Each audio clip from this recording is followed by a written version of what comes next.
East Hampton Village is noted for its beautiful architecture, both historic architecture and of course a few newer buildings, but not a lot of newer buildings. It's sort of amazing when we look at old postcards, which is what influenced us to do this program about our architectural heritage of Main Street, is that many of the buildings look precisely the way they did in 1925 when the postcard was printed. Others have changed ever so slightly, but not very much because there's protections. This is all a historic district. So we're going to be looking at what the building looks like today, a historic image, and we'll talk about each individual building as we do our visual ramble of the historic architecture or some of the treasures from Main Street.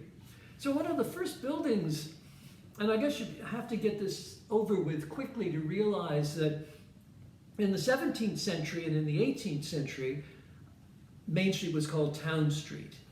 And that's why when they built the second new road in the village, they called it Newtown Street, which we call Newtown today. So we really just had two main thoroughfares, Town Street. And Town Street had in the middle of it a very wide, probably almost 20 feet, maybe a little more, of grass for local people to have their milk cow pasture on. So therefore, what is now James Lane was really part of Main Street. We had two town streets, one on each side of the pond. So that's why the historic district does take up James Lane as part of the Main Street Historic District. So James Lane has some pretty dandy buildings on them, and I think one of the rarest is the Hedges Inn, which was built in 1873 and was one of the first buildings to be built as a boarding house. There were other buildings in the community which were old houses that the owners incorporated, and kicked the kids out, I guess, of the bedrooms and made them into rentals in the summertime. But the Hedges Inn was built as an inn, so it's one of the earliest inns we have surviving. In a very simple, rudimentary sort of what we would call vernacular style, has a wonderful veranda, and realizes that if you were a visitor in, let's say, 1885 or something, and you decided to, come out on the train to Southampton or Bridgehampton and then take the carriage out to East Hampton, Hedges Inn would have been a really exciting place to stay, not very far away from the ocean, and that was one of the reasons that so many of the earlier visitors came out here was for health reasons. If you were coming out as a tourist, let's say from New York or maybe New London, you'd either take a ferry or you would take a stage train part of the way. Mostly you'd stop in Southampton and take the stage out here. Hedges Inn would have been a very inviting place to be a summer resident for sometimes a whole month, sometimes shorter period of time. Walking distance to the beach. Besides that, there was a wagon that took people to the beach if they lived a little further away. And it has this beautiful veranda out on the front of it, which I think we often associate with Victorian architecture, the architecture built after the Civil War. And verandas played a very important role in summer architecture in particular, but village architecture as well, not even summer colony, because it was, after all, an outdoor living room. Big deal, right?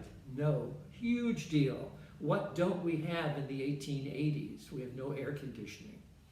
And how often, yes, usually we have a great breeze, but if there's no breeze, it's going to be like you're going to suffocate in a second floor small bedroom, and the bedrooms of that period were usually 12 by 18 feet maximum. So you might not get any breeze anyway, because you'd be on the side of the house that didn't have a window that opened up to the ocean breeze. So that veranda front porch was one of the major features of summer colony architecture, and I think you can easily see why. It has beautiful doors, but in reality, if you look at the building, it's really like a big barn. It doesn't have lots of additions on it. So the whole feature really is some fancy window work, some interesting designs around the roof, around the cornice, and this beautiful veranda. And so the Hedges Inn has an interesting history also. It really has been an inn since it was started. And back after the Second World War, when the building was a bar and grill, not exactly the ultimate in sophisticated New York summer experience, it was a pretty rowdy place. And so Mrs. Harry Hamlin, one of the ladies in the community who was very involved in the LVIS and very involved in preservation, in fact restored probably at least half a dozen buildings, saved a lot of buildings, particularly that were going to either be torn down, or if they were going to be torn down, she moved them to Egypt Lane. She took over the building, bought it, restored it, filled it with beautiful 19th century antiques that she mostly bought locally.